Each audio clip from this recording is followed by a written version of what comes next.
صدر جلسہ حضرت حافظ قاری عرفان اشرفی صاحب قبلہ،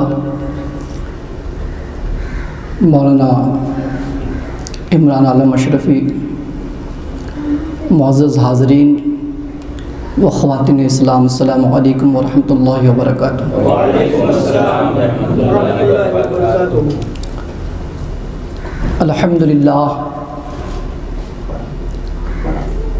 الحمدللہ کفا وسلام علی عبادہ الذین اصطفیٰ، اما بعد فاعوذ باللہ من الشیطان الرجیم، بسم اللہ الرحمن الرحیم۔ یوم ندعو کل اناس بامامہم، صدق اللہ مولانا العظیم و صدق رسولہ النبی الامین الکریم، ونحن علی ذلک لمن الشاہدین والشاکرین والذاکرین، والحمد للہ رب العالمین۔ آئیے سب سے پہلے اپنے آقا و مولا جناب احمد مجتبیٰ محمد رسول اللہ صلی اللہ تعالی علیہ وسلم کے دربار دربار میں عقیدت و محبت کے ساتھ آپ اور ہم تمام حضرات مل کر درود و سلام پیش کریں۔ اللہم صلی علی سیدنا مولانا محمد بارک وسلم، صلی علیہ الصلوۃ والسلام علیک یا رسول اللہ صلی اللہ تعالی علیہ وسلم۔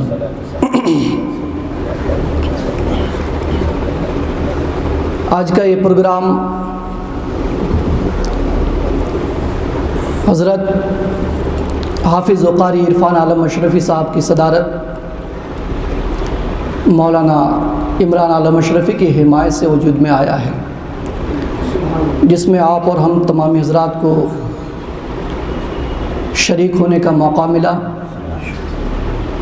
اللہ تبارک و تعالی ان حضرات کی محنت اور ہماری حاضری کو قبول فرمائے۔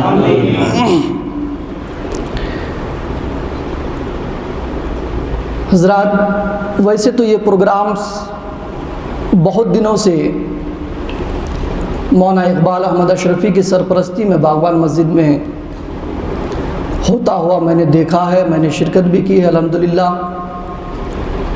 اس کے بعد سبحان شاہ درگاہ میں بھی مولانا صاحب نے اپنی قیادت میں یہ پروگرام کو آگے بڑھاتے رہے۔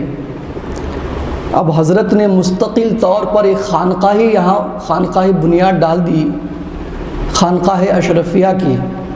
اب تک پروگرام مسجدوں تک محدود تھا، اس کے لیے کوئی باضابطہ جگہ مقرر نہیں تھی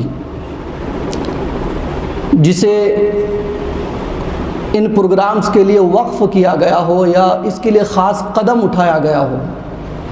میں سراہتا ہوں، تعریف کرتا ہوں مولانا حافظ محمد عرفان اشرفی صاحب قبلہ کو اور مولانا عمران کو بھی، کہ جنہوں نے مل کر کے خانقاہ اشرفیہ کو آگے بڑھانے کی بہت جد و جہد کی ہے، جو پونا کے اندر انہوں نے بنیاد ڈالی ہے۔ الحمدللہ محنتیں اسی طریقے سے جاری رہیں تو انشاءاللہ ایک دن خانقاہ اشرفیہ عروج پر ہوگا، اور اس کے زیر اہتمام بہت سارے پروگرام انشاءاللہ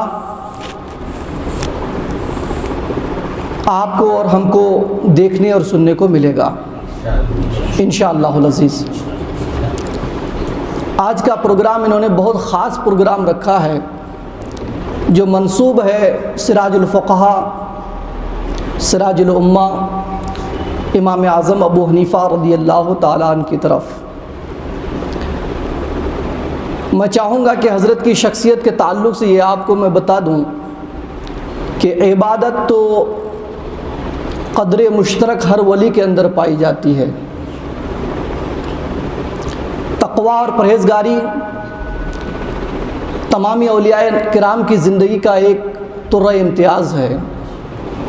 خشیت ربانی اولیاء اللہ کی زندگی کی روح ہے۔ آپ جس طرف بھی دیکھیں، چاہے وہ تقوی ہو، پرہیزگاری ہو، عبادت ہو، خشیت ہو، یہ ساری چیزیں قدر مشترک سارے اولیاء اللہ کے اندر ہے، مگر وہ کون سی ایسی چیز ہے جس چیز نے نعمان بن ثابت کو امام اعظم بنایا ہے؟ اس پہ غور کرنے کی ضرورت ہے۔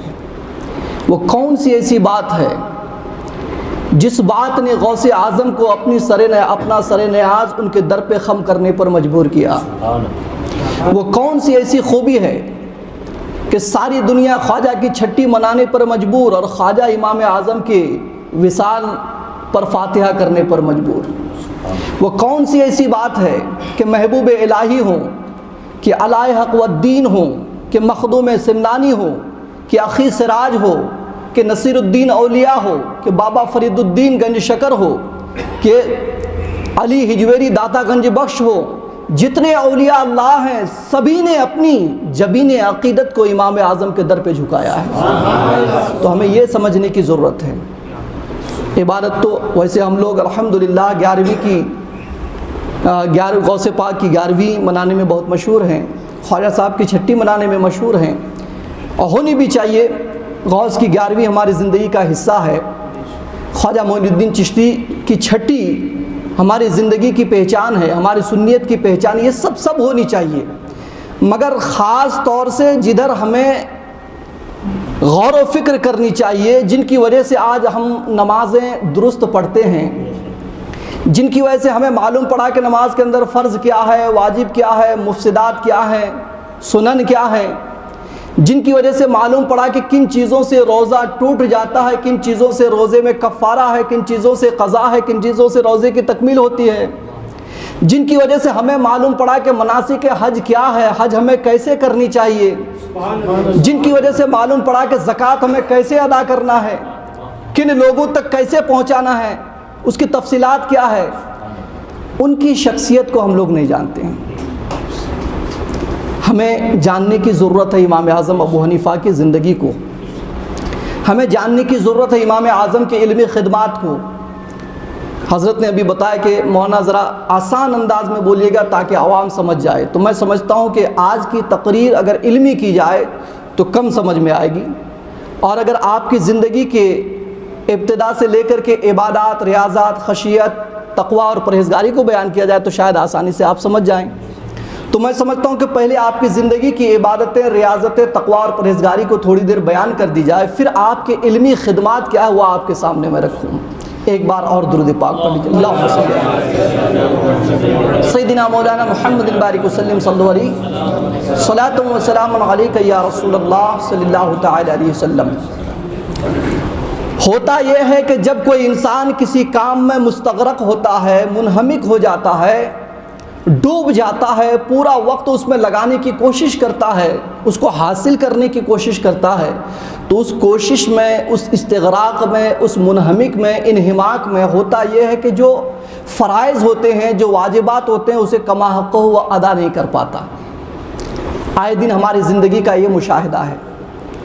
مگر امام اعظم ابو حنیفہ رضی اللہ تعالیٰ عنہ علمی خدمات کرنے کے ساتھ ساتھ عبادتوں میں اتنے استغراق حاصل کرتے تھے، اتنا انہماک تھا آپ کو کہ آپ کی سیرت نگاروں کا بیان ہے کہ 40 سال تک امام اعظم ابو حنیفہ رضی اللہ تعالیٰ نے عشاء کے وضو سے فجر کی نماز ادا فرمائی۔ 40 سال کی مدت تھوڑی مدت نہیں ہوتی ہے۔ عشاء کے وضو سے فجر کی نماز، الحمدللہ اہل علم یہاں پر بیٹھے ہیں، آپ حضرات کو اچھی طریقے سے معلوم ہے کہ انسان جب سوتا ہے تو اس کا وضو ٹوٹ جاتا ہے۔ اس روایت سے پتہ چلتا ہے کہ 40 سال تک امام اعظم ابو حنیفہ رضی اللہ تعالیٰ رات کو سوئے نہیں، عشاء کے بعد عبادت میں مستغرق رہے، منہمک رہے، تبھی تو فجر کی نماز آپ نے ادا فرمائی۔ اسی وضو سے حضرت عبداللہ ابن مبارک رحمۃ اللہ تعالیٰ علیہ کے پاس ایک شخص نے حضرت امام اعظم کی کچھ شکایت کی، تو آپ نے ڈانٹ کر اس کو کہا کہ نادان، تو اس انسان کی شکایت کرتا ہے، برائی کرتا ہے جنہوں نے ایک وضو سے 45 سال تک 5 وقت کی نماز ادا فرمائی ہے۔ ایک ہی وضو سے 45 سال تک 5 وقت کی نماز ادا فرمائی ہے، اس کی برائی کرتا ہے۔ اور آج میرے اندر جو کچھ بھی پایا جاتا ہے سب انہی کا دین ہے، ساری چیزیں انہوں نے دی ہے مجھے۔ جب میری اتنی تعظیم کرتا ہے تو میرے استاذ کی کتنی تعظیم کرنی چاہیے۔ حضرت شریک فرماتے کہ 1 سال تک امام اعظم ابو حنیفہ رضی اللہ تعالیٰ عنہ کے ساتھ مجھے رہنے کا سابقہ پڑا۔ 1 سال تک میں نے آپ کی خدمت میں رہا اور میں آپ کے ساتھ ساتھ رہا، تو میں نے دیکھا 1 سال تک امام اعظم کو کبھی میں نے نہیں دیکھا کہ اپنے جسم کو بستر پر لٹایا ہو۔ 1 سال کی مدت صرف میں نے حضرت کے ساتھ رہا تو کبھی میں نے نہیں دیکھا کہ رات کو امام اعظم بستر پر سوئے ہوں، پوری رات اللہ کی عبادت میں گزارتے تھے۔ یہ شان ہے ہمارے امام اعظم ابو حنیفہ رضی اللہ تعالیٰ عنہ کی۔ اور یہ تو سمجھئے کہ چند چھینٹیں آپ حضرات کے سامنے ہے، ورنہ آپ کی زندگی پوری اگر بیان کی جائے تو صرف عبادت میں یہ محفل ختم ہو جائے۔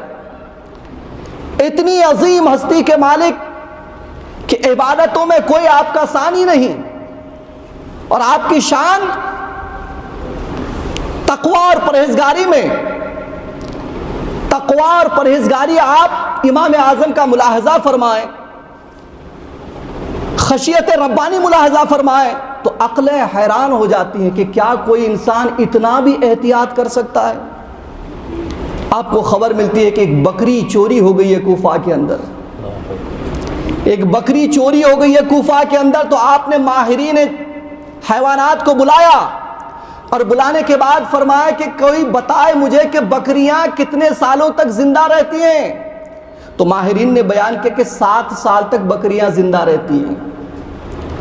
امام اعظم نے 7 سال تک بکری کا گوشت کھانا چھوڑ دیا، صرف اس ڈر سے کہ کہیں جو بکری چوری ہو گئی ہے وہی بکری کہیں قصائی کے پاس نہ پہنچائی جائے اور اسی کو ذبح کر کے اسی کا گوشت میرے دسترخوان میں نہ آ جائے، کہیں ایسا نہ ہو جائے کہ چوری کی بکری کا گوشت میرے شکم کے اندر چلا جائے۔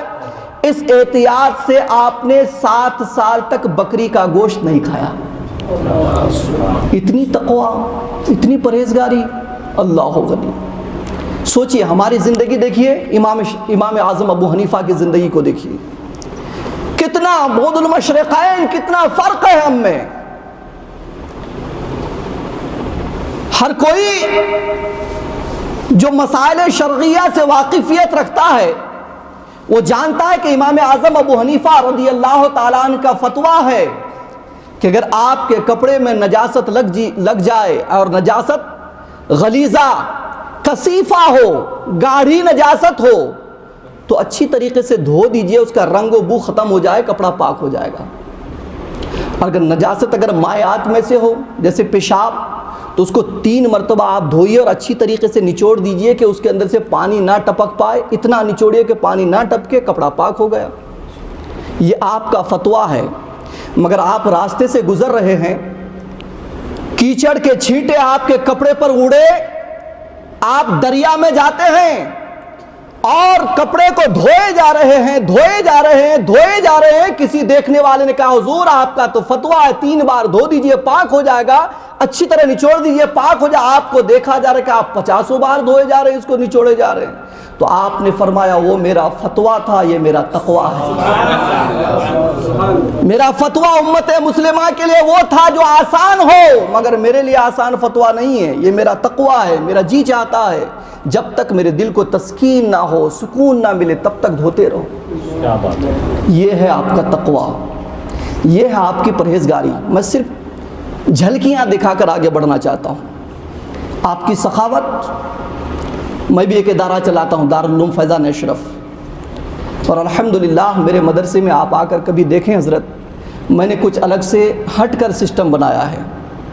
پڑھائی کے تعلق سے الحمدللہ بہترین نظام بنانے کی کوشش کی ہے مخدوم پاک کے فیضان سے، ورنہ میری کیا بساط۔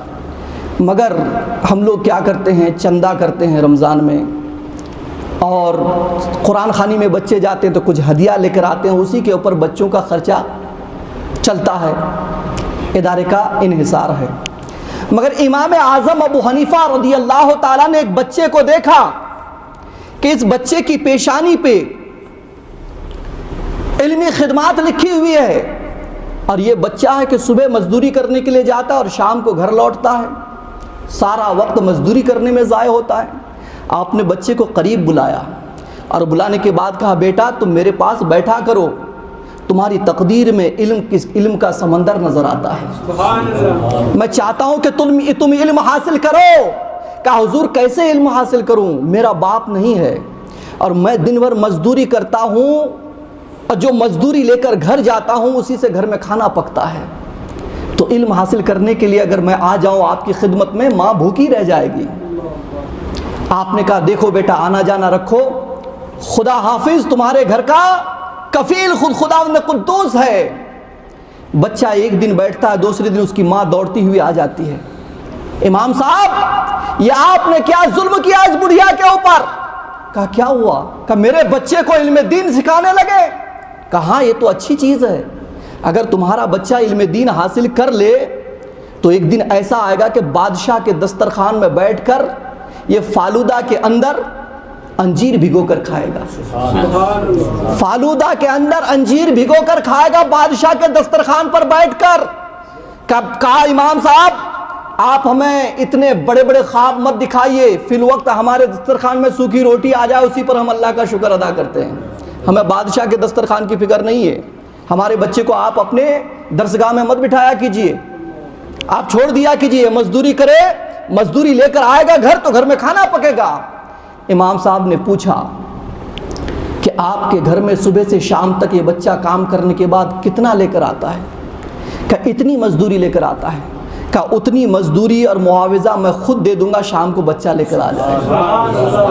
ہے کوئی ایسا مدرس؟ ہے کوئی ایسا عالم؟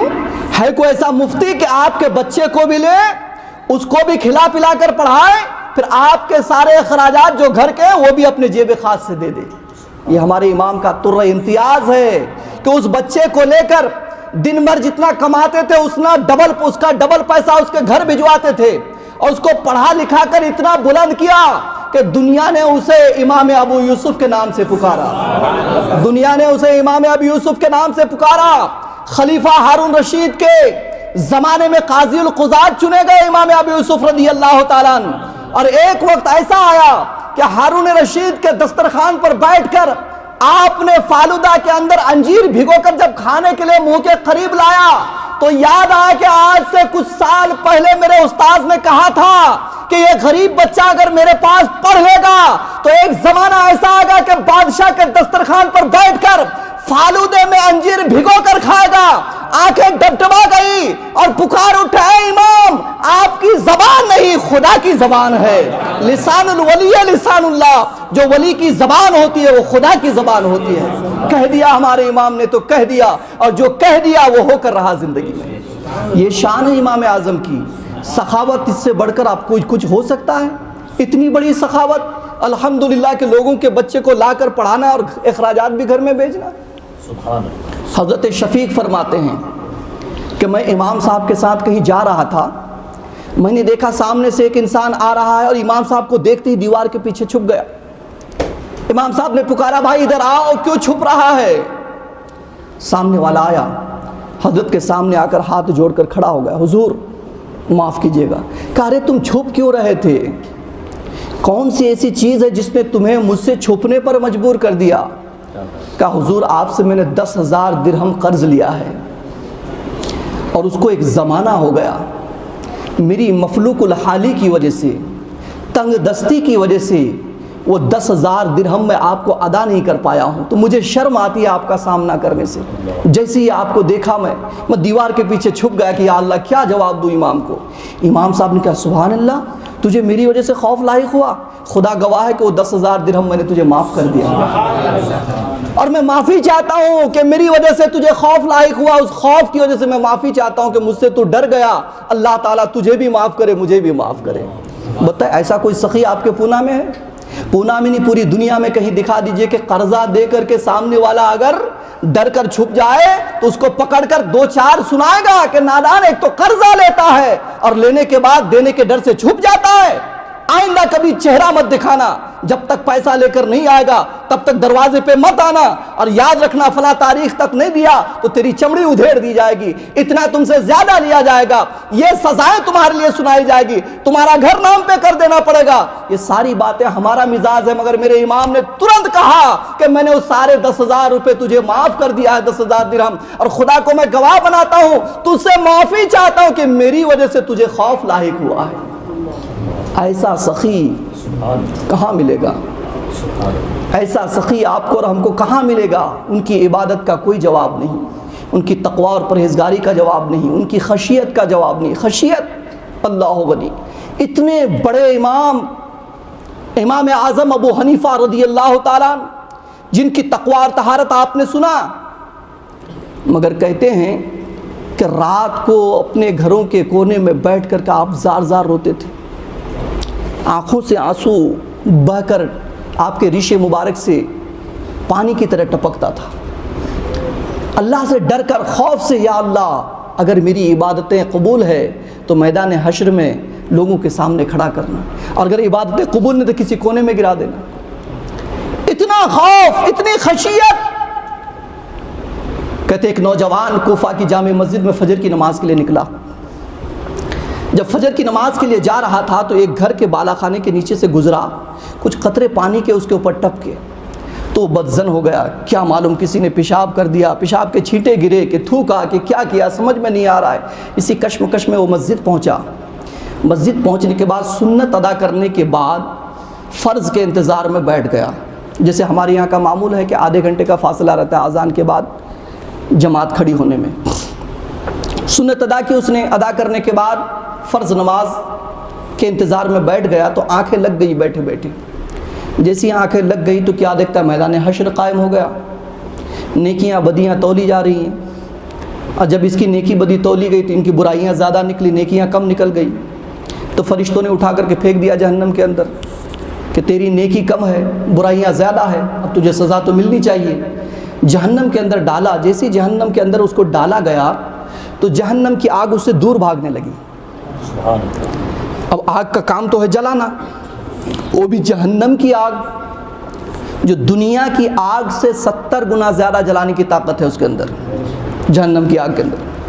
حدیث پاک میں ہے کہ اگر جہنم کی آگ کو ایک سوئی کے نوک کے برابر صرف دنیا میں ظاہر کر دیا جائے تو پوری دنیا جل کر راکھ ہو جائے گی، سوئی کی نوک کے برابر، اتنی تیز آگ۔ اب جیسے اس کو ڈالا گیا، آگ آپ کو چھوڑ کر، اس نوجوان کو چھوڑ کر بھاگنے لگی۔ اب وہ خود سے پریشان ہو گیا کہ بھائی کیا بات ہے، گناہ زیادہ ہے، برائیاں زیادہ ہے، نیکیاں کم ہے، تبھی تو جہنم کے اندر ڈالا گیا ہوں، ماجرا کیا ہے، معاملہ کیا ہے کہ جہنم کی آگ مجھے جلا نہیں رہی، بھاگ رہی ہے۔ تو داروغ جہنم نے کہا، نوجوان اس میں تیرا کمال نہیں ہے، جب تو جامع مسجد نماز کے لیے جا رہا تھا، وقت کے امام اعظم ابو حنیفہ اپنے بالا خانے میں بیٹھ کر خوف خدا سے رو رہے تھے۔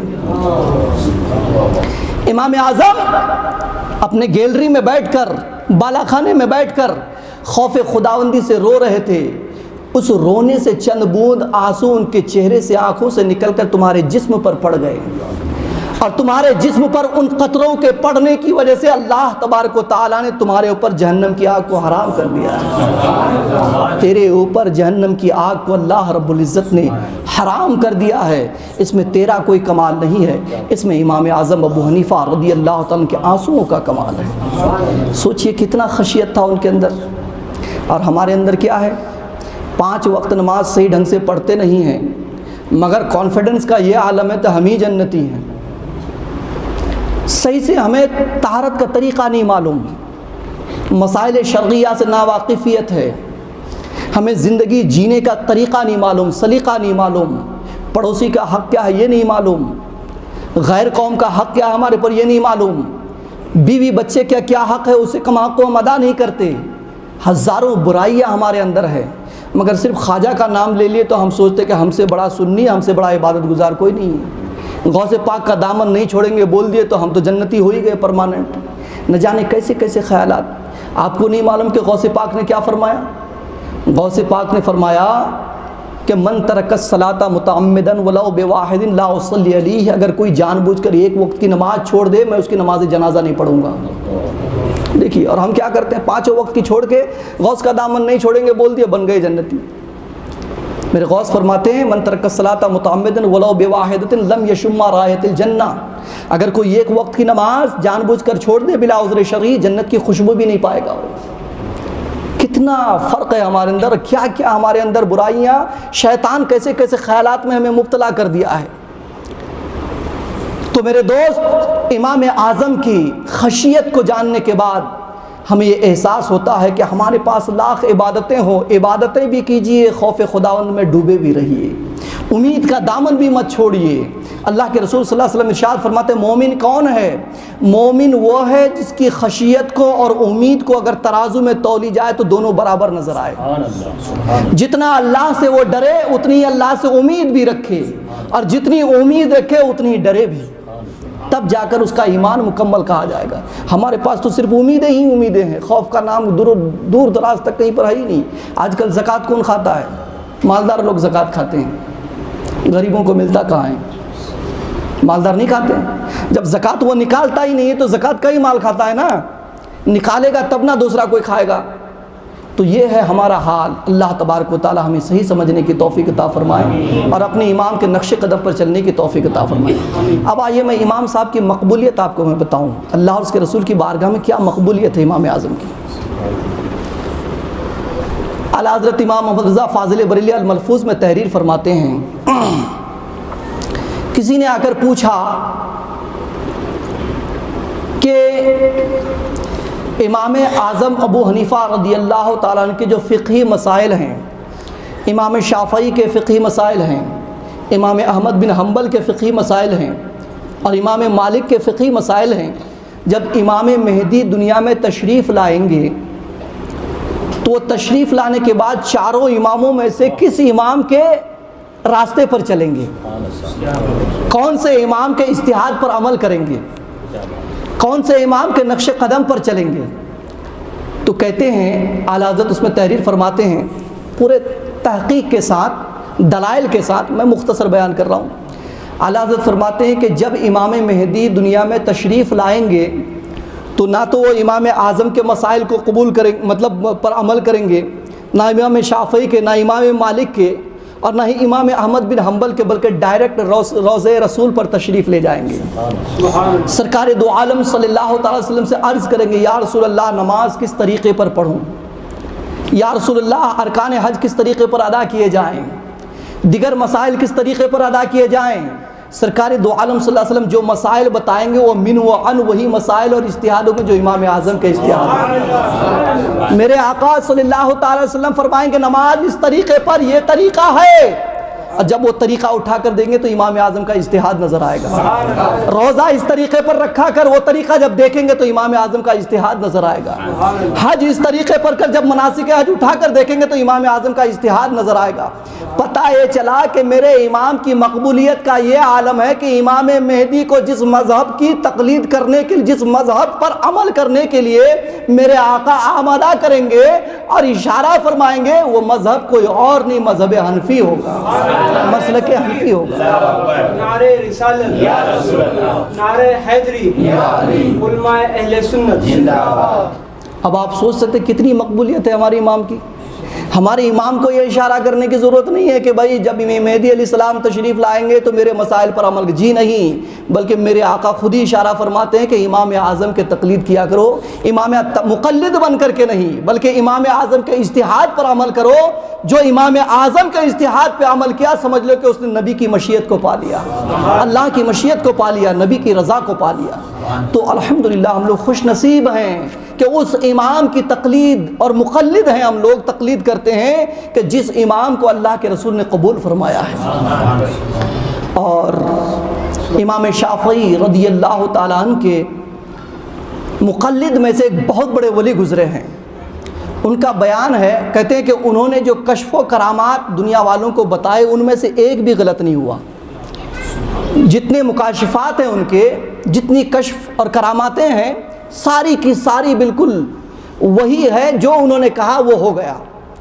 تو انہوں نے کشف کے ذریعے یہ بتایا کہ یہ جو 4 شریعت کی ندیاں بہہ رہی ہیں، ایک حنفی، ایک شافعی، ایک مالکی، ایک حنبلی، یہ چاروں ندیاں جو بہہ رہی ہیں قرب قیامت تک کون ندی پہنچے گی؟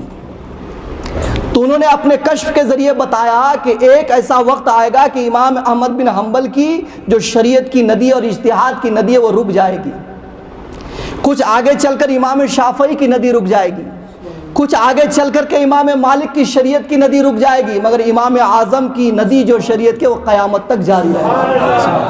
یہ کوئی حنفی نہیں کہہ رہے ہیں، یہ کہنے والا کوئی حنفی نہیں ہے، یہ کہنے والا شافعی ولی ہے، خود کو شافعی ہونے کا اعلان بھی کرتے ہیں، اور دوسری طرف امام اعظم کی شریعت کی ندی کو قیامت تک پہنچنے کا بھی اعلان کر رہے ہیں کہ یہی وہ مسلک ہے، یہی وہ مذہب ہے جو تا قیام قیامت جاری رہے گا، اور ان کے ماننے والے قیامت تک رہیں گے۔ باقی جو 3 ائمہ کرام ہیں یہ ایسے ہیں کہ ایک وقت ایسا آئے گا کہ ان کے ماننے والے رک جائیں گے، ان کی ندیاں خشک ہو جائیں گی۔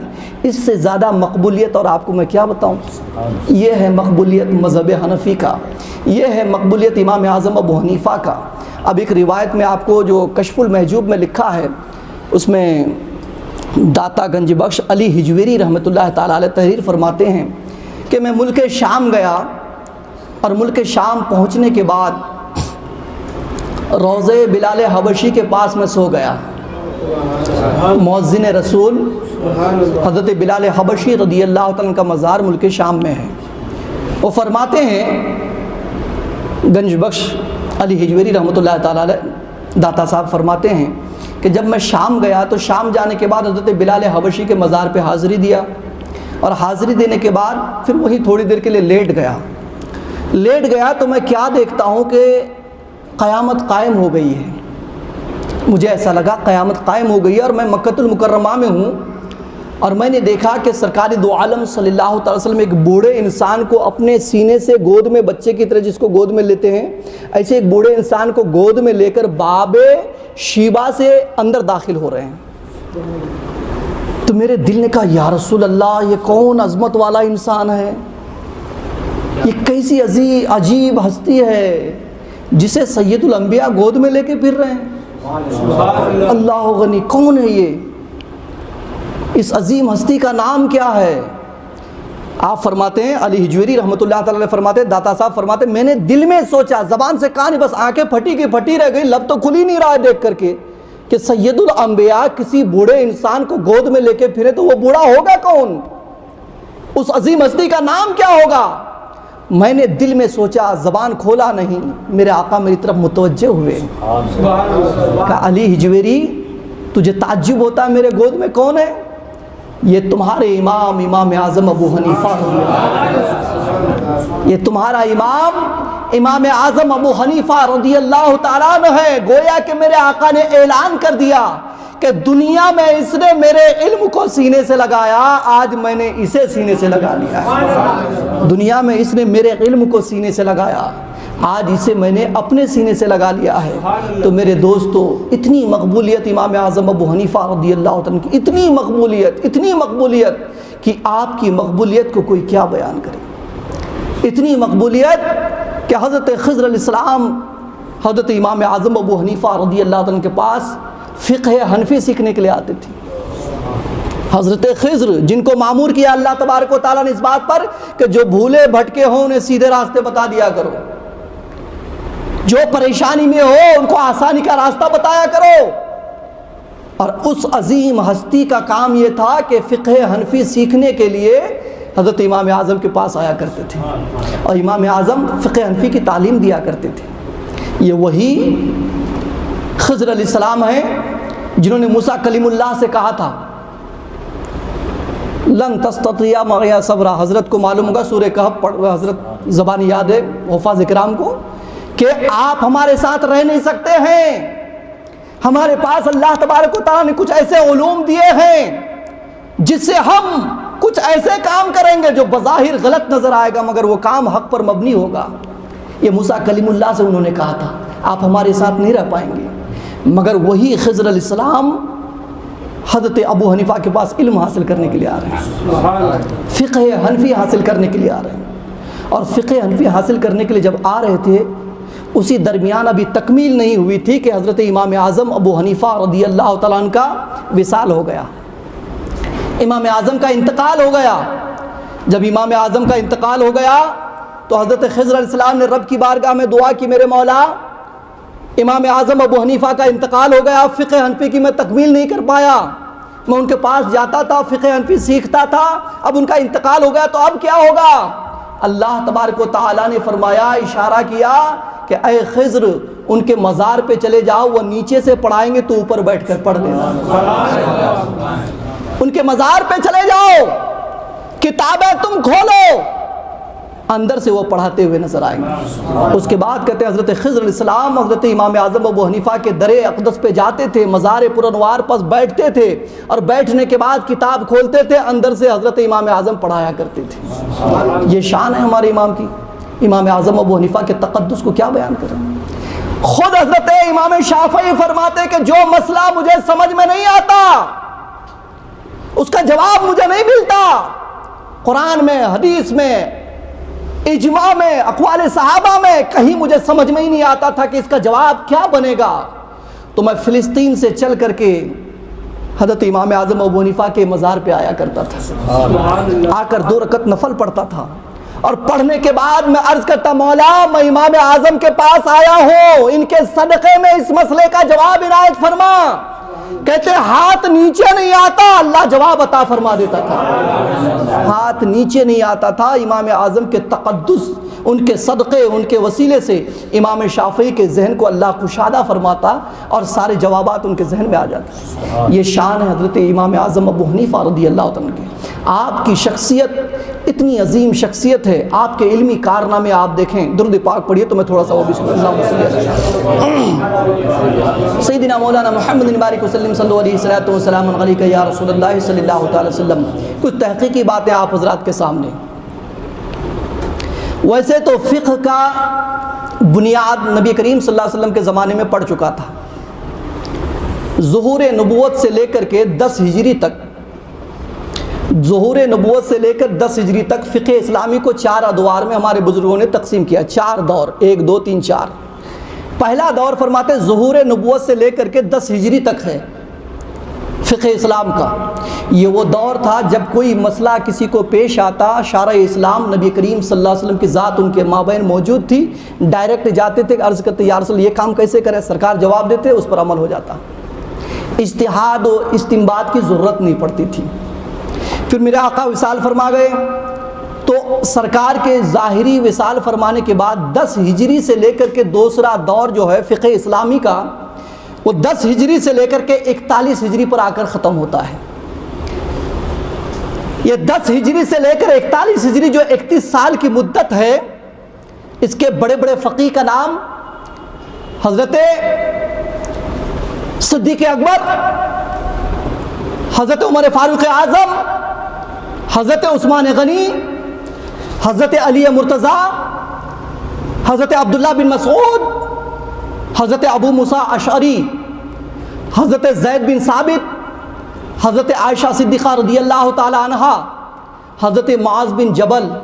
یہ وہ اکابر صحابہ کرام تھے کہ میرے آقا کے وصال فرمانے کے بعد جب کوئی مسئلہ پیش آتا، لوگوں کو بات سمجھ میں نہیں آتی، لوگ ان کی طرف رجوع کرتے تھے اور آ کر پوچھتے تھے حضرت یہ مسئلہ سمجھ میں نہیں آ رہا ہے۔ وہ قرآن سے، حدیث سے، اور قرآن و حدیث میں اگر اس کا مفصل جواب نہ ہو، تفصیل سے جواب نہ ہو، واضح جواب نہ ہو، تو اجتہاد کر کے جواب دیتے اور لوگ اس پر عمل کرتے تھے۔ تیسرا دور فقہ اسلامی کا سن 41 ہجری سے لے کر کے پہلی صدی ہجری کے ابتدا میں آ کر ختم ہو جاتا ہے، 100 کچھ ہجری کے اندر ختم ہو جاتا ہے۔ یہی وہ دور تھا جس میں مشرق سے لے کر مغرب تک، شمال سے لے کر جنوب تک اسلامی بادشاہت کے پرچم لہرانے لگے، اور امت مسلمہ کے اہل علم، اہل بصیرت، علماء کرام مختلف ممالک میں جا جا کر قرآن اور حدیث کی تعلیم دینے لگے۔ اور یہ وہ عہد مبارک ہے جس میں لوگوں کو اسلام کی خصوصیتوں کا پتہ چلا، مگر اس میں بھی، اس دور میں بھی کوئی کتاب نہیں لکھی گئی کہ قرآن سے مسائل نکال کر، احادیث سے مسائل نکال کر، اقوال صحابہ سے مسائل نکال کر کاغذ اور قلم میں اس کو مقید کیا جائے، ایسا کوئی کام نہیں ہوا۔ بس زبانی طور پر علم چلتا رہا، سینے سے ایک سینہ تک علم منتقل ہوتا رہا۔ فقہ اسلامی کا چوتھا دور ہے، پہلی صدی ہجری کے ابتدا سے لے کر چوتھی صدی ہجری کے نصف میں ختم ہو جاتا ہے۔ کہتے یہی وہ عہد مبارک ہے جس میں حدیثوں کی تدوین کا کام مکمل ہوا۔ یہی وہ عہد مبارک ہے جس میں مختلف فنون کی بنیاد پڑی۔ پہلے تو صرف قرآن تھا، حدیث تھی، اس کے علاوہ باقی جو علوم ہے، علم مناظرہ، علم کلام، علم حیات، علم ادب، علم جغرافیہ، یہ جتنے علوم ہیں، علم مناظرہ، علم منطق، علم فقہ، ان سارے علوم کی بنیاد اسی عہد میں پڑی، اور فرماتے ہیں کہ اسی عہد میں فرض کیا ہے، واجب کیا ہے، مستحب، مندوب، مکروہات، حرام، ان سارے نام جو وضع کیے گئے یہ اسی صدی کے اسی چوتھے دور کا پیداوار ہے۔ اور یہ سب نام وضع کرنے والے کون ہیں؟ یہی فقہاء کرام ہیں۔ پہلے نماز کے اندر 7 فرائض ہیں، لوگ نہیں جانتے تھے، نماز ادا کرنی ہے، یہ کام کرنا ہے۔ نماز کے اندر اتنے واجبات ہیں، یہ ساری چیزیں نہیں تھی۔ نماز کے اندر اتنے مفسدات ہیں، اس کے کوئی تفصیل نہیں تھے، مگر یہ چوتھے دور میں اس چیز کو لکھا گیا، اور 3 دور ایسے گزرے جس دور میں علم کو کاغذ اور قلم کا حوالہ نہیں کیا گیا۔ اس چوتھے دور میں امام اعظم ابو حنیفہ نے اس چیز کو محسوس کیا کہ آج لوگوں کے اندر علم کی طلب، تشنگی اور شوق ہے۔ یہ ایک ملک سے دوسرے ملک علم کے لیے چلے جاتے ہیں، ایک شہر سے دوسرا شہر چلے جاتے ہیں، ایک گاؤں سے دوسرے گاؤں میں مسئلہ معلوم کرنے کے لیے جاتے ہیں، مگر ایک زمانہ ایسا آئے گا کہ لوگ علم کے لیے گھر سے مسجد تک نہیں پہنچیں گے امام صاحب کے پاس کہ آپ ہمیں مسئلہ بتا دیجئے۔ ایک زمانہ ایسا آئے گا کہ علم کے تعلق سے لوگوں کے دل میں شوق اور جذبہ نہیں ہوگا۔ امام اعظم نے اس چیز کو محسوس کیا، اور محسوس کرنے کے بعد سن 121 ہجری سے لے کر 150 ہجری تک امام اعظم ابو حنیفہ رضی اللہ تعالیٰ نے اپنے 40 شاگردوں کو لیا، اور لینے کے بعد بلا ناغہ روزانہ بعد نماز عشاء بیٹھتے تھے اور ہر مسئلے کا جواب قرآن سے تلاش کرتے تھے۔ اگر قرآن میں جواب نہ ملتا تو لاکھوں حدیثوں میں کھنگالتے تھے، اس میں جواب نہ ملتا تو اقوال صحابہ میں تلاش کرتے تھے، اس میں جواب نہ ملتا تو اجماع امت میں تلاش کرتے تھے، اس میں جواب نہ ملتا تو استحسان پر عمل کرتے تھے، اس میں نہ ملتا تو تعامل ناس کو دیکھتے تھے، اس میں نہ ملتا تو بہترین قیاس کرتے تھے۔ اور امام اعظم نے اس 29 سال کی مدت میں باب الطہارت سے لے کر باب المیراث تک جتنے مسائل تھے قرآن و حدیث سے استنباط و استخراج کرنے کے بعد فقہ اکبر کے نام پر ایک کتاب لکھ ڈالی، جس کتاب کو دیکھ دیکھ کر پوری دنیا میں علم پھیلتا ہوا نظر آئے گا۔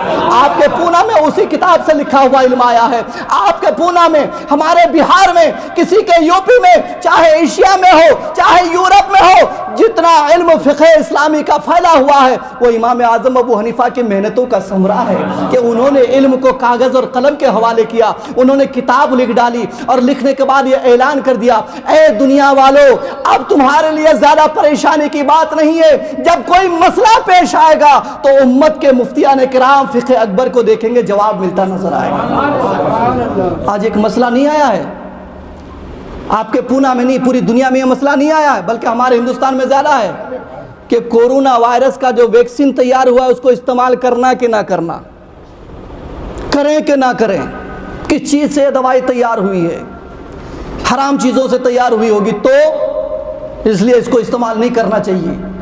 بحث چھڑ گئی، کوئی مفتی یہ جواب دیتا ہے، کوئی مفتی وہ جواب دیتا ہے، مگر ہمارے اہل سنت والجماعت کے مفتیان کرام نے یہی جواب دیا جو امام اعظم نے اس وقت ارشاد فرمایا کہ الضرورات تبیح المحظورات۔ امام اعظم نے قانون بنایا کہ جب ضرورت پیش آئے گی تو حرام چیز بھی حلال ہو جائے گی، جب ضرورت پیش آئے گی تو حرام چیز حلال ہو جائے گی۔ مثال کے طور پر آپ کہیں ایسی جگہ پھنس گئے ہیں جہاں پر کھانے پینے کے لیے کچھ بھی نہیں ہے، بھوک سے آپ کی جان جا رہی ہے، مگر ایک مردار جانور وہاں پر پڑا ہوا ہے، تو اب شریعت کہتی کہ جان بچانے کے لیے بقدر ضرورت اس سے تم کھا سکتے ہو، اب وہ تمہارے لیے حرام نہیں ہے، حلال ہے۔ الضرورات تبیح المحظورات، ضرورتیں حرام کو حلال کر دیتی ہے۔ ایک عورت ہے جو گربھوتی ہے، حاملہ ہے، ان کا ڈیلیوری نہیں ہو رہا ہے، پیٹ سے بچہ باہر نہیں آ رہا ہے، اب اس بچے کو نکالنے کے لیے سیزر کرنے کی ضرورت پڑتی ہے، تو سیزر کرنے کے لیے اس کا شوہر تو ڈاکٹر ہے نہیں کہ وہ خود ہی سیزر کر کے نکال دے گا، اب ایک غیر محرم ڈاکٹر کے پاس لے جایا جاتا ہے، وہ غیر محرم ڈاکٹر کپڑے اتار کر کے اس کا سیزر کرتا ہے اور بچے کو باہر کرتا ہے، کیا یہ حرام ہے؟ امام اعظم فرماتے نہیں، چونکہ جان بچانے کا معاملہ ہے اس لیے یہ حرام حلال کر دی گئی۔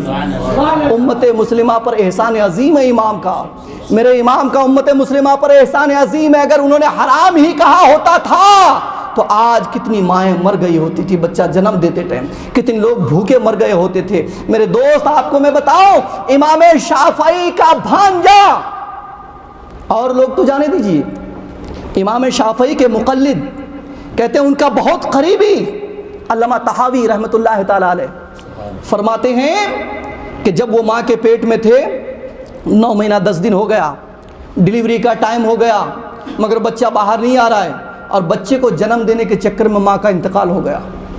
بچہ تو پیٹ میں ہل رہا ہے، ماں انتقال کر گئی، جنم نہ دے سکی۔ ایسے وقت میں ائمہ کرام کو پوچھا کہ امام شافعی کہتے ہیں نہیں، دفن کر دیا جائے، چونکہ حدیث پاک میں ہے کہ مردے انسان کو جس طریقے سے زندے انسان کی ہڈی ٹوٹنے سے چوٹ لگتی ہے، تکلیف ہوتی ہے، اس سے کہیں زیادہ مردے کو تکلیف ہوتی ہے، اس لیے اس کا پیٹ چاک نہیں کیا جائے گا۔ مختلف ائمہ کرام نے یہ جواب دیا۔ امام اعظم سے سوال جب ہوا تو آپ نے فرمایا کہ اس ماں کے پیٹ کو چاک کر کے بچے کو نکالا جائے گا، سبحان اللہ، بچے کو بچایا جائے گا، اور ماں کو دفن، چونکہ ایک جان بچانے کی باری ہے، ایک جان تو جا چکی ہے، دوسرے جان کو بچانے کا سوال ہے، لہذا اسے نکالا جائے گا۔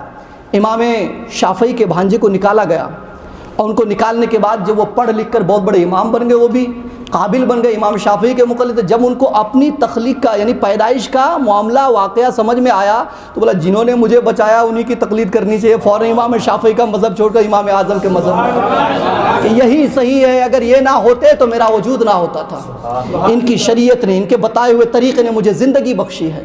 تو میرے دوست، امام اعظم ابو حنیفہ کا احسان عظیم ہے پوری امت مسلمہ پر۔ ساری امت کو چاہیے کہ جس طریقے سے غوث پاک سے عقیدت ہے، اسی طریقے سے امام اعظم سے بھی عقیدت ہونی چاہیے، جس طریقے سے خواجہ خواجگان سے عقیدت و محبت ہے، اسی طریقے سے ان سے بھی محبت۔ یہ تو میں قابل تعریف ہے ہمارے عرفان بھائی، حافظ عرفان بھائی صاحب، بہت دن سے حضرت سے ملاقات بھی ہے، مگر ایک زمانے تک باغبان مسجد آپ بھی جانا چھوڑ دیے اور ہمارا بھی جانا آنا بند ہو گیا، تو ملاقاتیں موقوف ہو گئی۔ الحمدللہ انہوں نے بھی اپنی علمی خدمات یا سمجھ لیجیے جو سماجی خدمات یا شرعی خدمات انہوں نے موقوف نہیں کیا، اپنے حساب سے جاری رکھا ہے۔ قابل تعریف ہے، اللہ تعالیٰ ان کے علم و عمل میں اور اضافہ فرمائے اور دین کی خدمت کی اور توفیق عطا فرمائے۔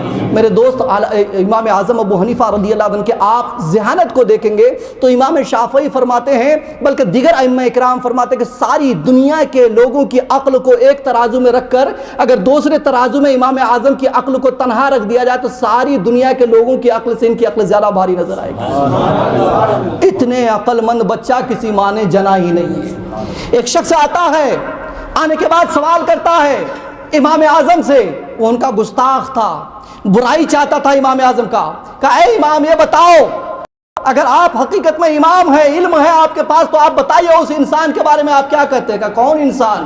کہا اس انسان کے بارے میں آپ کیا کہتے ہیں جو جنت کی امید نہیں رکھتا ہے، اللہ سے نہیں ڈرتا ہے، جہنم سے پناہ نہیں مانگتا ہے، اور اس کے بعد ایسا انسان جو بغیر دیکھی ہوئی بات کی گواہی دیتا ہے، ایسا انسان جو مردہ کھاتا ہے، ایسا انسان جو نماز پڑھتا ہے تو رکوع سجدہ نہیں کرتا ہے، بن دیکھی بات کی گواہی دیتا ہے، ایسے انسان کے بارے میں آپ کیا کہتے ہیں؟ تو امام اعظم نے پوچھا تو بتا، تو نے ایسا انسان دیکھا ہے؟ کہا میں نے تو نہیں دیکھا ہے، مگر ایسا انسان بہت برا ہے اتنا میں جانتا ہوں۔ امام اعظم اپنے شاگردوں سے پوچھتے ہیں، بولو بھائی ایسے انسان کے بارے میں کیا کہتے ہو؟ کہ کون سے انسان؟ کہ جو جنت کی امید نہیں رکھتا، اللہ سے نہیں ڈرتا ہے، جہنم سے پناہ نہیں مانگتا ہے، بغیر دیکھی ہوئی بات کی گواہی دیتا ہے، جبکہ گواہی دینے کے لیے دیکھنا ضروری ہے، بغیر دیکھی بات کی گواہی دیتا ہے، مردہ کھاتا ہے، بغیر رکوع سجدہ کے نماز پڑھتا ہے، ایسے انسان کے بارے میں اچھا اللہ کی رحمت سے بھاگتا ہے، فتنہ فساد سے محبت کرتا ہے، ایسے انسان کے بارے میں تم کیا کہتے ہو؟ کہتے یہ تو کافر کی صفت ہے۔ سارے شاگردوں نے کہا یہ کافر کی صفت ہے، ایسا انسان بہت برا انسان ہے۔ امام اعظم نے فرمایا اگر میں نے جواب دے دیا تو کیا تو میری برائی کرنا چھوڑ دے گا؟ وہ انسان کھڑے ہو کے بولا حضور اگر آپ نے جواب دیا برائی کرنا چھوڑ دوں گا۔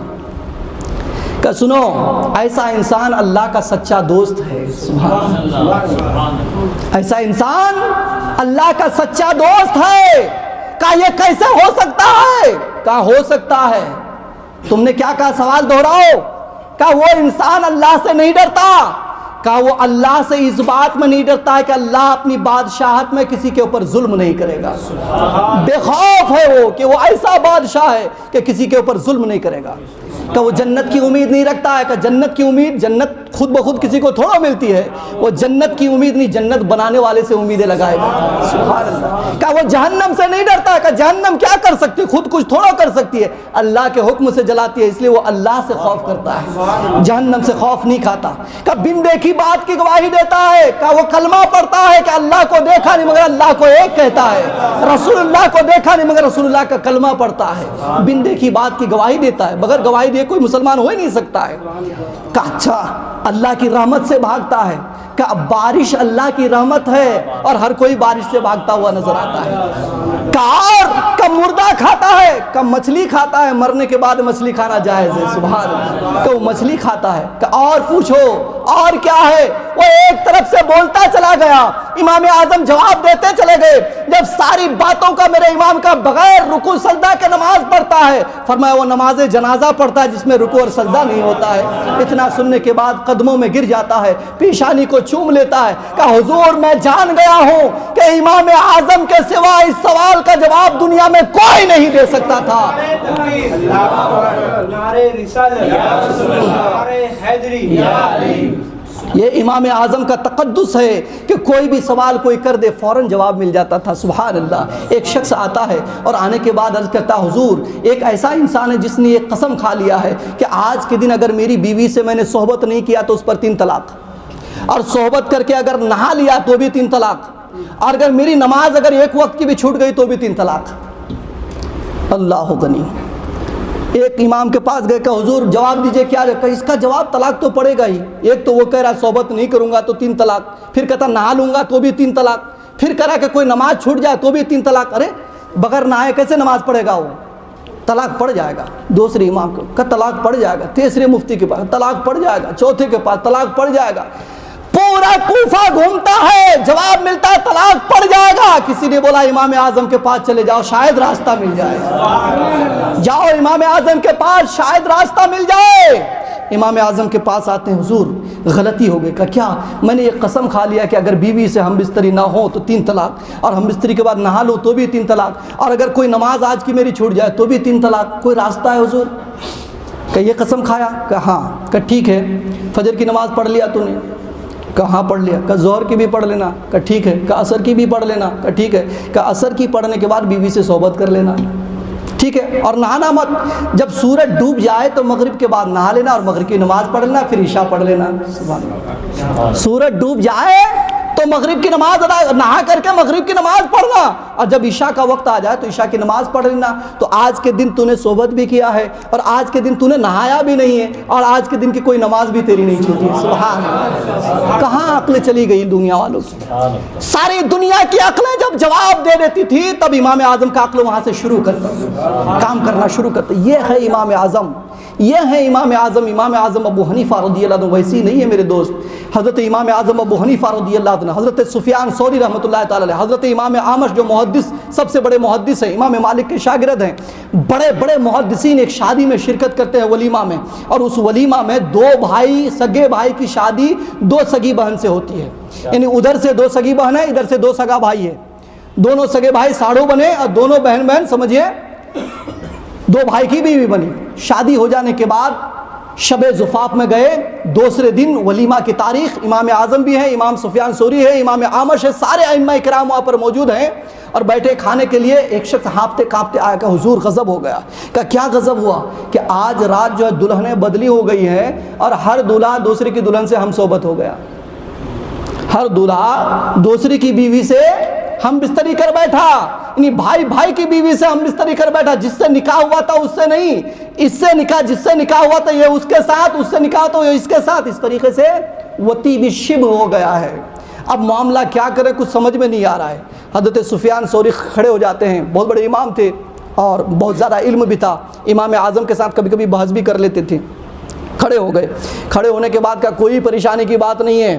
حضرت امیر معاویہ نے اسی طرح کا ایک مسئلہ لکھ کر بھیجا تھا حضرت علی مرتضیٰ کی بارگاہ میں، تو حضرت علی مرتضیٰ نے یہ جواب دیا تھا کہ مہر ادا کر دے، وتی بالشبہ سے مہر واجب ہو جاتا ہے، لہٰذا جس عورت سے اس نے وتی کی ہے اس کو مہر دے دے، اور اس کے بعد پھر جو جس کی بیوی تھی اس کے پاس چلی جائے۔ وتی بالشبہ میں عدت نہیں ہے، لہٰذا معاملہ ختم ہے۔ سارے لوگ سن کر کے جواب تو مل گیا، سب خوش ہوئے۔ مگر امام اعظم خاموش رہے۔ تو ایک شخص اٹھتا کہ حضور آپ کا بھی کوئی مشورہ اس بارے میں؟ کہاں ہے تو مگر دونوں دولہے کو سامنے لائیے۔ دونوں دولہے کو سامنے لایا گیا۔ آپ نے پوچھا کہ آپ نے رات کو جس سے صحبت کی ہے وہ آپ کو پسند ہے؟ کہا ہم کو پسند ہے۔ ہم نے جس سے رات کو صحبت کی وہ ہمیں پسند ہے۔ کہا تم کو؟ کہا مجھے بھی پسند ہے، جس سے ہم صحبت ہوئے رات کو پسند ہے وہ مجھے۔ کہا ٹھیک ہے تو ایک کام کرو کہ تم مہر ادا کر دو، جس سے ہم صحبت ہوئے اس کو مہر دے دو، اور اس کے بعد تم اپنی بیوی کو طلاق دے دو کہ تمہاری بیوی نے اس کے ساتھ صحبت کیا ہے، اور تم اپنی بیوی کو طلاق دے دو کہ تمہاری بیوی نے اس کے ساتھ صحبت کیا ہے، اور ایک دوسرے کی بیوی سے نکاح کر لو۔ کیا فرمایا امام اعظم نے؟ جواب دیکھیے گا، اس جواب کی گہرائی دیکھیے گا۔ فرماتے ہیں کہ جو جس کی بیوی سے صحبت کیا ہے اس سے نکاح کر لے اور اپنی بیوی کو طلاق دے دے، کہ تیری بیوی نے دوسرے سے صحبت کر لیا اس کو طلاق دے دو، اور اس نے جو صحبت کیا اسے وہ اس سے نکاح کر لے، اور تم نے اس کی بیوی سے صحبت کر لیا تم اس سے نکاح کر لو، وہ اس کو طلاق دے دے۔ سمجھ رہے ہیں؟ اس جواب کو سننے کے بعد حاضرین پر ایک رقت طاری ہو گئی، خوشی کے مارے نعرے لگ گئے، امام اعظم کی پیشانی کو چومنے لگے۔ حضرت سفیان ثوری خاموش بیٹھے ہوئے ہیں، سمجھ میں نہیں آ رہا یہ جواب آیا کہاں سے۔ امام اعظم کو حکمت پوچھی گئی کہ اس جواب کی حکمت کیا ہے۔ علی مرتضیٰ نے تو وہ جواب دیا تھا، آپ نے یہ جواب کیسے دے دیا؟ تو امام اعظم نے فرمایا علی مرتضیٰ رضی اللہ عنہ کا جواب اپنی جگہ بالکل ٹھیک ہے، انہوں نے شریعت کے مطابق بالکل ٹھیک جواب دیا ہے، مگر یہ زمانہ ان کے زمانے سے بہت دور کا زمانہ ہے، آج کا زمانہ اتنی پرہیزگاری کا زمانہ نہیں ہے۔ اب سمجھ لو اگر ہر کوئی اپنی اپنی بیوی کے ساتھ رہے تو اس کی بیوی کے اندر چونکہ دوسرے مرد کی محاسن و خوبیوں کو اس پر وہ مطلع ہو چکی ہے، اور وہ دوسرا مرد چونکہ اس کی بیوی کے محاسن و خوبیوں سے مطلع ہو چکے ہیں، تو اس اطلاع کی وجہ سے ہو سکتا ہے کہ ایک ہی گھر میں رہیں گے، کل ملاقات ہوگی تو وہ اس کی طرف دیکھیں گے، یہ اس کی طرف دیکھیں گے، اور اس رات کی یاد آئے گی، تو ہو سکتا ہے کہ آگے چل کر کے فتنے کا دروازہ کھل جائے۔ میں نے فتنے کے دروازے کو یہیں پر بند کر دیا ہے، میں نے فتنے کے دروازے کو یہیں پر بند کر دیا تاکہ کوئی فتنہ فساد کا دروازہ نہ کھلے، اور ہر کوئی اپنی ایک دوسرے کی بیوی سے نکاح کرنے کے بعد اپنی بیوی کو طلاق دے، ایک دوسرے کی بیوی سے نکاح کرنے کے بعد خوشی کی زندگی گزارے۔ یہ شان امام اعظم ابو حنیفہ، 1 گھنٹے کا ٹائم تھا، حضرت ہو گیا ہے۔ بولنے کے لیے تو بہت کچھ ہے، میں نے تو اپنی درسگاہی باتیں بھی آپ کو نہیں بتائی۔ ایک اور 5 منٹ حضرت، درسگاہی باتیں آپ کو میں بتاتا ہوں۔ میں نے مسلم الثبوت جب مبارک پور شفیہ میں پڑھا، اللہ کا بے پناہ کرم ہے کہ بہت ساری باتیں میری پڑھائی کے زمانے کی جو آج 25 سے 30 سال پہلے میں نے پڑھا تھا حضرت، عبارت کے ساتھ میرے ذہن میں موجود ہیں الحمدللہ۔ ان چیزوں میں نے جو محنت کیا تھا وہ چیزیں میرے اندر ہے۔ تو مسلم الثبوت کی ایک بات آپ کو میں بتا دوں کہ امام اعظم نے ہمارے ایمان کا کس طرح حفاظت فرمایا، یہ درسگاہی بات ہے۔ فرماتے ہیں کہ ایک فرقہ ہے جبریہ، ایک فرقہ ہے قدریہ۔ جبریہ کا کہنا ہے کہ جو کچھ بھی انسان کرتا ہے اس کے کرنے میں وہ مجبور ہے، چونکہ اللہ نے پہلے ہی لوح محفوظ میں لکھ دیا کہ یہ انسان نماز پڑھے گا تو وہ پڑھ رہا ہے، یہ انسان چوری کرے گا تو وہ چوری کر رہا ہے، تو جو کچھ بھی وہ کرتا ہے اللہ کے لکھنے سے کرتا ہے، اس میں انسان کا کوئی قصور نہیں، ٹھیک ہے۔ اور قدریہ کا کیا کہنا ہے کہ انسان جو کچھ بھی کرتا ہے وہ اپنے فعل کا خالق خود ہے۔ نماز پڑھتا ہے تو اس میں اللہ کے توفیق کا کوئی دخل نہیں، وہ خود سے نماز پڑھتا ہے۔ حج کرتا ہے تو اللہ کے توفیق کا کوئی دخل نہیں، وہ خود سے حج کرتا ہے۔ وہ زکوٰۃ دیتا ہے تو اللہ کی توفیق کا کوئی دخل نہیں، وہ خود سے زکوٰۃ دیتا ہے۔ یعنی جو بھی نیک و بد کرتا ہے انسان خود کرتا ہے، اللہ کا کوئی دخل نہیں۔ امام اعظم فرماتے ہیں یہ بھی جہنمی ہے، یہ بھی جہنمی ہے۔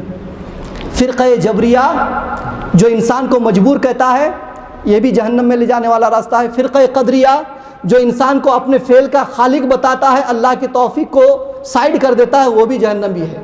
تو لوگوں نے پوچھا حضرت یہ بھی جہنمی وہ بھی جہنمی، تو صحیح راستہ ہے کون سا، ٹھیک راستہ کون سا ہے؟ تو امام اعظم ابو حنیفہ رضی اللہ عنہ نے فرمایا کہ اللہ تبارک و تعالیٰ نے انسان کے اندر ایک قدرت کاسبہ پیدا فرمائی ہے۔ قدرت کاسبہ کا مطلب ہے کہ حاصل کرنے کی قدرت انسان کے اندر دے دی۔ اس کے بعد اللہ نے 2 راستہ بتا دیا کہ یہ راستہ صحیح ہے، یہ راستہ غلط ہے، اور وہاں پر سمجھو کہ ایک چیز رکھی ہوئی ہے، اس راستے سے جا کر لوگے تو ثواب دوں گا، اس راستے سے جا کر لوگے تو عذاب کروں گا۔ تو امام اعظم ابو حنیفہ رضی اللہ عنہ فرماتے ہیں جو قدریہ ہے یہ بھی جہنم میں لے جانے والا فرقہ ہے جو جبریہ ہے، وہ بھی جہنم میں لے جانے والا فرقہ ہے۔ جنت میں لے جانے والا صرف وہ راستہ ہے کہ جو اس بات کو تسلیم کرے کہ ہمارے اندر اللہ نے قدرت کاسبہ پیدا کی ہے، کسب کرنے حاصل کرنے کی قدرت۔ مثال کے طور پر سامنے شراب کا اڈا بھی ہے اور بازو میں مسجد بھی ہے۔ اب اللہ تعالیٰ نے ہمارے اندر اتنی طاقت دی ہے کہ ہم چاہیں تو اپنے پاؤں سے چل کر کے شراب کے اڈے میں چلے جائیں، اور اتنی طاقت دی ہے کہ اسی پاؤں سے چل کر کے ہم مسجد میں چلے جائیں، ٹھیک ہے؟ تو وہ قدرت اللہ نے صرف پیدا کر دی اور دونوں راستہ بتا دیا، یہ صحیح ہے، یہ غلط ہے۔ اس کے بعد انسان صحیح راستے پہ جاتا ہے تو اللہ جنت کے راستے پہ چلاتا ہے، اور غلط راستے پہ جاتا ہے تو پھر اس کو اس کی سزا مقرر کی گئی۔ اس لیے اللہ نے دو گھر بنایا، ایک جنت کے نام پر بنایا، ایک جہنم کے نام پر بنایا، کہ جس قدرت کو تمہارے اندر میں نے پیدا کیا حاصل کرنے کی قدرت، اس کا استعمال تم صحیح طریقے پر کرتے ہو یا غلط طریقے پر۔ اگر صحیح طریقے پر کرو گے تو جنت میں لے جاؤں گا، اگر غلط طریقے پہ کرو گے تو جہنم میں جانے کا سبب بن جائے گا۔ تو اس لیے امام اعظم ابو حنیفہ نے پوری دنیا امت مسلمہ کو یہ پیغام دے دیا کہ اے لوگوں، نہ تو اپنے فعل کا خود کو خالق کہو، اور نہ ہی یہ کہو کہ اللہ نے جو لکھ دیا ہے میں لوح محفوظ میں اسی کے حساب سے ہم کر رہے، بلکہ یہ کہو کہ اگر تم نے اچھا کیا تو توفیق الہی سے وہ کام کیا ہے، اور اگر برا کام کیا ہے تو سمجھو تمہارے نفس کی شامت کی وجہ سے وہ کام کیا ہے۔ تو ہر برائی کو اپنے نفس کی طرف منسوب کرو اور ہر خیر کو اللہ رب العزت کی قدرت کی طرف منسوب کرو، یہی دنیا اور آخرت کی بھلائی ہے۔ اللہ تبارک و تعالی آپ کو اور ہم کو، اس محفل میں بیٹھنے والے سارے حضرات، بلکہ ہماری ماں اور بہنیں جو بیٹھی سموہ کے آنے کی حاضری کو قبول فرمائے، اور پروردگار عالم امام اعظم ابو حنیفہ رضی اللہ عنہ کے فیض و برکات سے ہم سموہ کو مالا مال فرمائے۔ میرے دوست، آج کی چھوٹی سی محفل میں بیٹھ کر کے ہم لوگوں نے بہت بڑا کام کیا ہے۔ زندگی میں ہزاروں کام ہم لوگ کرتے ہیں، اللہ کرے کہ حضرت کی سرپرستی میں ایسے کام ہوتے رہیں، مولانا صاحب اس کے لیے محنت کرتے رہیں، اس لیے کہ زندگی میں بہت سارے کام ہوتے ہیں۔ بخاری شریف کی ایک حدیث ہے، میرے آقا صلی اللہ علیہ وسلم ارشاد فرماتے ہیں، کچھ صحابہ کرام سرکار کی خدمت میں گئے اور جانے کے بعد کہا یا رسول اللہ صلی اللہ علیہ وسلم آتینا رسول اللہ صلی اللہ علیہ وسلم ثم سألنا، ہم سرکار کی خدمت میں آئے اور ہم نے پوچھا یا رسول اللہ صلی اللہ علیہ وسلم کننا نتصدق، ہم لوگ صدقہ کرتے ہیں، وہ نحج و حج کرتے ہیں، وہ ناطق و غلام آزاد کرتے ہیں، اس کے بعد وہ نطعم، ہم لوگ کھانا کھلاتے ہیں، وہ ندعو اور دعا کی محفل قائم کرتے ہیں، عن الاموات، مردوں کی طرف سے، فہل یصل الیہ ثوابہ، تو کیا ہمارے ان کاموں کا ثواب ان کو ملتا ہے؟ سرکار فرماتے ہیں نعم یصل الیہ ثوابہ، جی ہاں، تمہارے دعا کی محفل کا ثواب، تمہارے کھانا کھلانے کا ثواب، تمہارے ذکر و اذکار کا ثواب سب میت کو ملتا ہے۔ وہم یفرحون کما یفرح احدکم بالہدیۃ، اور اس ثواب کو پا کر کے وہ ایسا خوش ہو جاتے ہیں جیسا زندہ انسان گفٹ پانے سے خوش ہو جاتا ہے، تحفہ پانے سے خوش ہو جاتا ہے۔ تو آج کی اس محفل میں ہم لوگوں نے ایصال ثواب حضرت امام اعظم ابو حنیفہ کی طرف کی ہے، انہی کے نام پر یہاں پر حاضری دیے ہیں۔ میرا یقین کہتا ہے کہ سرکار کی حدیث بتا رہی ہے کہ وہ مزار مبارک میں مسکرا رہے ہیں کہ کچھ غلام، کچھ مقلد میرے ایسے ہیں جو مجھے یاد کرتے ہیں۔ وما السلام علیکم ورحمۃ اللہ وبرکاتہ۔